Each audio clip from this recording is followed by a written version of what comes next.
Thank you, my friends.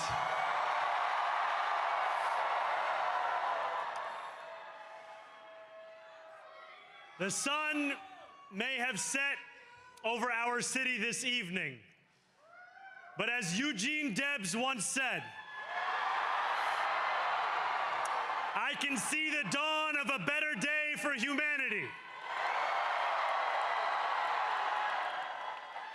For as long as we can remember, the working people of New York have been told by the wealthy and the well-connected that power does not belong in their hands. Fingers bruised from lifting boxes on the warehouse floor, palms calloused from delivery bike handlebars, knuckles scarred with kitchen burns. These are not hands that have been allowed to hold power.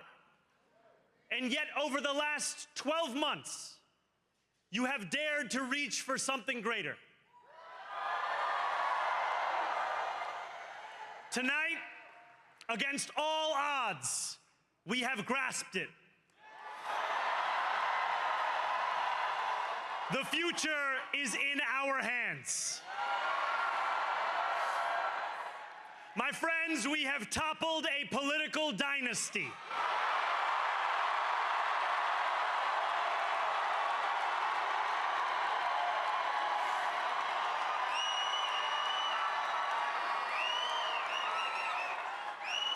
I wish Andrew Cuomo only the best in private life.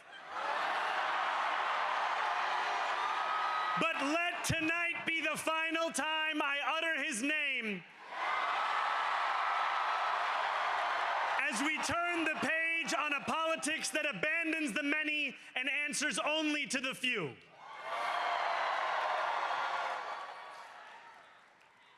New York, tonight you have delivered a mandate for change, a mandate for a new kind of politics, a mandate for a city we can afford, and a mandate for a government that delivers exactly that. On January 1st, I will be sworn in as the mayor of New York City.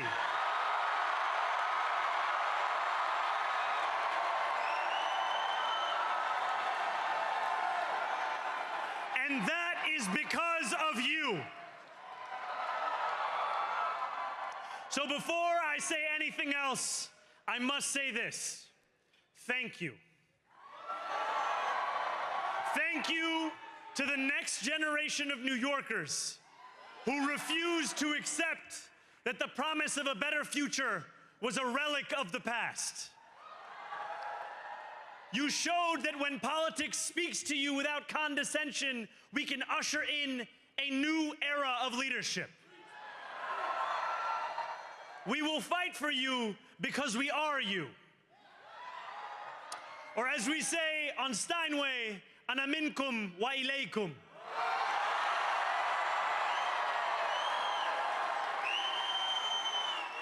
Thank you to those so often forgotten by the politics of our city who made this movement their own. I speak of Yemeni bodega owners and Mexican abuelas, Senegalese taxi drivers and Uzbek nurses, Trinidadian line cooks and Ethiopian aunties. Yes, aunties. To every New Yorker in Kensington and Midwood and Hunts Point, know this. This city is your city, and this democracy is yours too. This campaign is about people like Wesley, an 1199 organizer I met outside of Elmhurst Hospital on Thursday night. A New Yorker who lives elsewhere, who commutes 2 hours each way from Pennsylvania because rent is too expensive in this city. It's about people like the woman I met on the BX-33 years ago, who said to me, I used to love New York, but now it's just where I live. And it's about people like Richard, the taxi driver I went on a 15-day hunger strike with outside of City Hall, who still has to drive his cab 7 days a week. My brother, we are in City Hall now.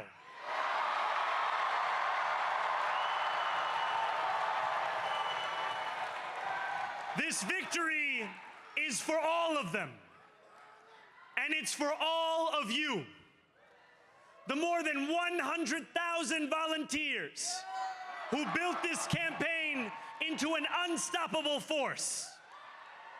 Because of you, we will make this city one that working people can love and live in again. With every door knocked, every petition signature earned, and every hard-earned conversation, you eroded the cynicism that has come to define our politics. Now, I know that I have asked for much from you over this last year. Time and again, you have answered my calls. But I have one final request. New York City, breathe this moment in. We have held our breath for longer than we know. We have held it in anticipation of defeat. Held it because the air has been knocked out of our lungs too many times to count. Held it because we cannot afford to exhale. Thanks to all of those who sacrificed so much, we are breathing in the air of a city that has been reborn.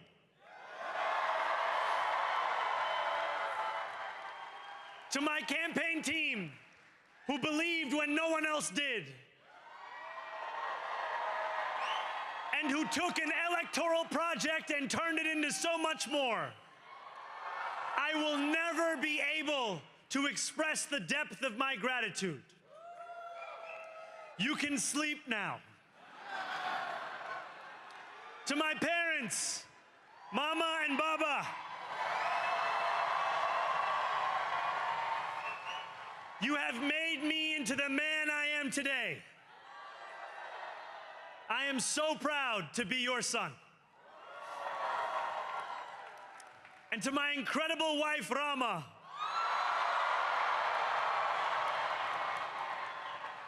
Hayati, there is no one I would rather have by my side in this moment and in every moment. To every New Yorker, whether you voted for me, for one of my opponents, or felt too disappointed by politics to vote at all, thank you for the opportunity to prove myself worthy of your trust. I will wake each morning with a singular purpose: to make this city better for you than it was the day before. There are many who thought this day would never come, who feared that we would be condemned only to a future of less, with every election consigning us simply to more of the same. And there are others who see politics today as too cruel for the flame of hope to still burn. New York, we have answered those fears. Tonight, we have spoken in a clear voice. Hope is alive. Hope is a decision that tens of thousands of New Yorkers made day after day, volunteer shift after volunteer shift, despite attack ad after attack ad. More than 1 million of us stood in our churches, in gymnasiums, in community centers, as we filled in the ledger of democracy. And while we cast our ballots alone, we chose hope together. Hope over tyranny.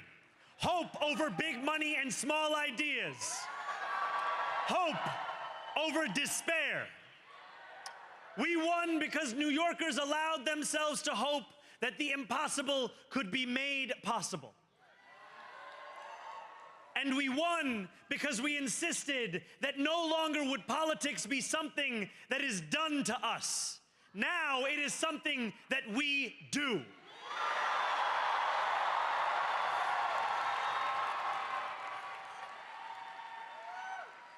Standing before you, I think of the words of Jawaharlal Nehru. A moment comes but rarely in history when we step out from the old to the new, when an age ends and when the soul of a nation long suppressed finds utterance. Tonight we have stepped out from the old into the new.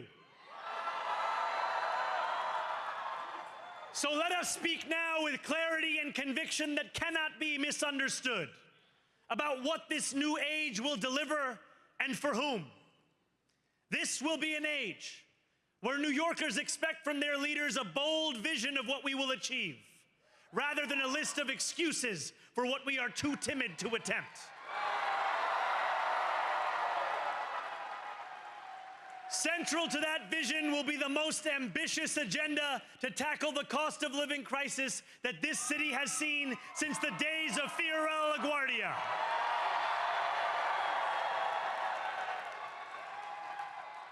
An agenda that will freeze the rents for more than 2 million rent-stabilized tenants. Make buses fast and free. And deliver universal child care across our city. Years from now, may our only regret be that this day took so long to come. This new age will be one of relentless improvement. We will hire thousands more teachers.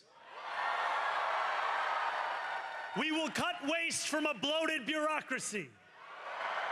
We will work tirelessly to make lights shine again in the hallways of NYCHA developments where they have long flickered. Safety and justice will go hand in hand as we work with police officers to reduce crime and create a department of community safety that tackles the mental health crisis and homelessness crises head on. Excellence will become the expectation across government, not the exception. In this new age we make for ourselves, we will refuse to allow those who traffic in division and hate to pit us against one another. In this moment of political darkness, New York will be the light. Here, we believe in standing up for those we love. Whether you are an immigrant, a member of the trans community, one of the many black women that Donald Trump has fired from a federal job, a single mom still waiting for the cost of groceries to go down, or anyone else with their back against the wall, your struggle is ours too. And we will build a city hall that stands steadfast alongside Jewish New Yorkers and does not waver in the fight against the scourge of anti-Semitism. Where the more than 1 million Muslims know that they belong. Not just in the 5 boroughs of this city, but in the halls of power. No more will New York be a city where you can traffic in Islamophobia and win an election.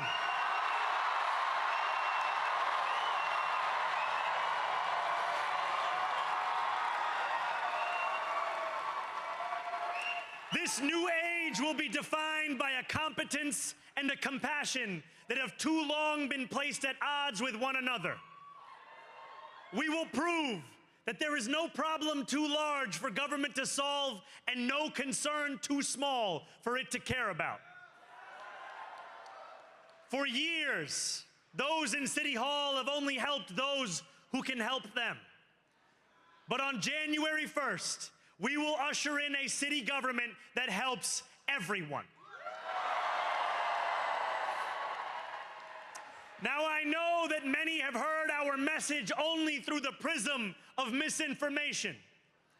Tens of millions of dollars have been spent to redefine reality and to convince our neighbors that this new age is something that should frighten them. As has so often occurred, the billionaire class has sought to convince those making $30 an hour that their enemies are those earning $20 an hour. They want the people to fight amongst ourselves so that we remain distracted from the work of remaking a long broken system. We refuse to let them dictate the rules of the game anymore. They can play by the same rules as the rest of us. Together, we will usher in a generation of change. And if we embrace this brave new course, rather than fleeing from it, we can respond to oligarchy and authoritarianism with the strength it fears, not the appeasement it craves.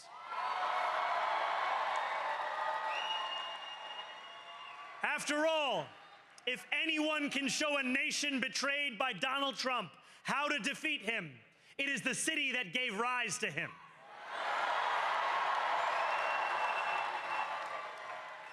And if there is any way to terrify a despot, it is by dismantling the very conditions that allowed him to accumulate power. This is not only how we stop Trump, it's how we stop the next one.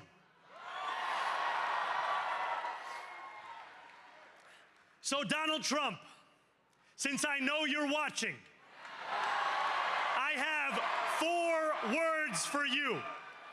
Turn the volume up.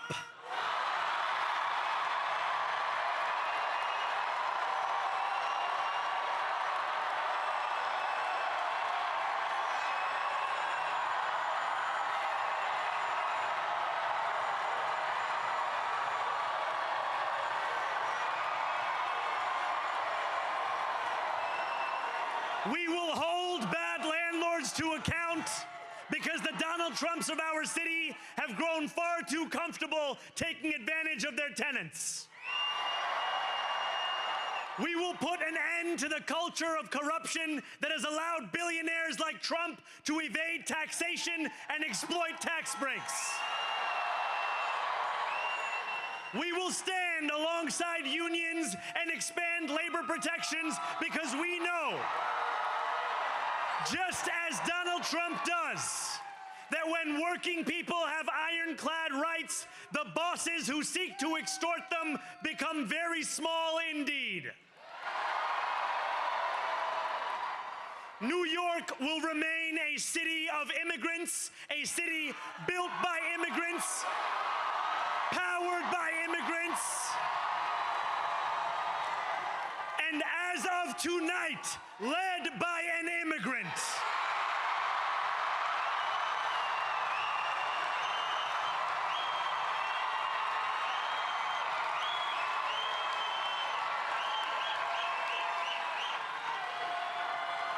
So hear me, President Trump, when I say this. To get to any of us, you will have to get through all of us.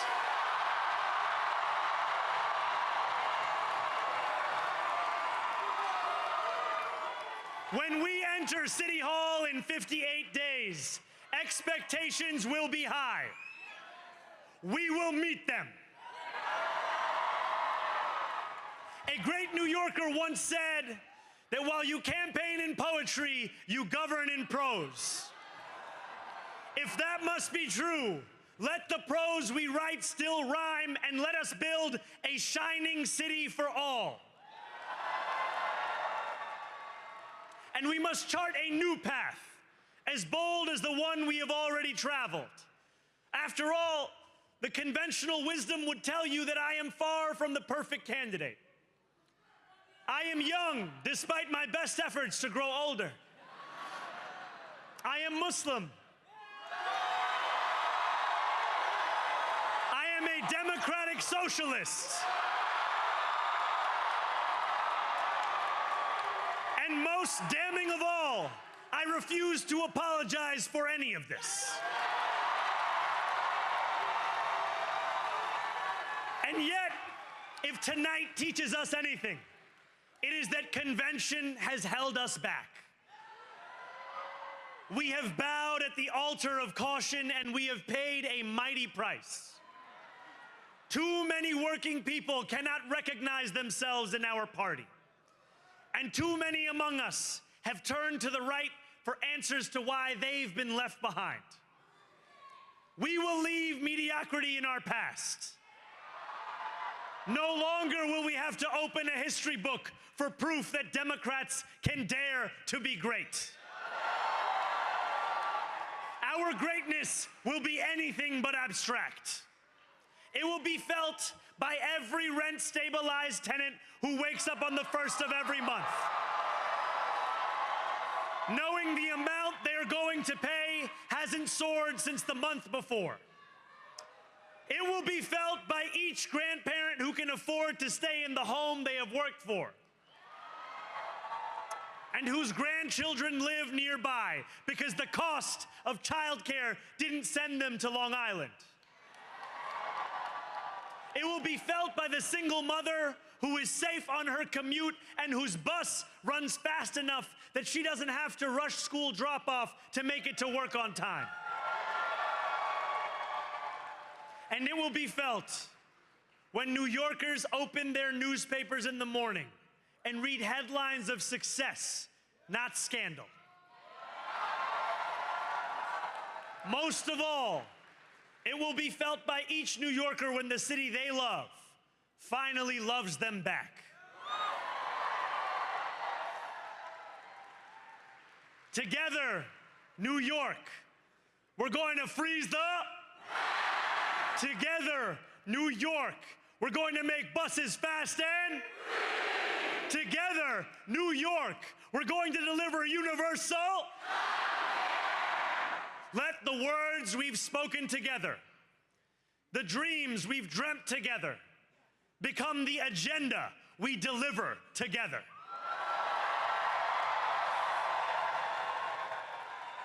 New York, this power, it's yours. This city belongs to you. Thank you.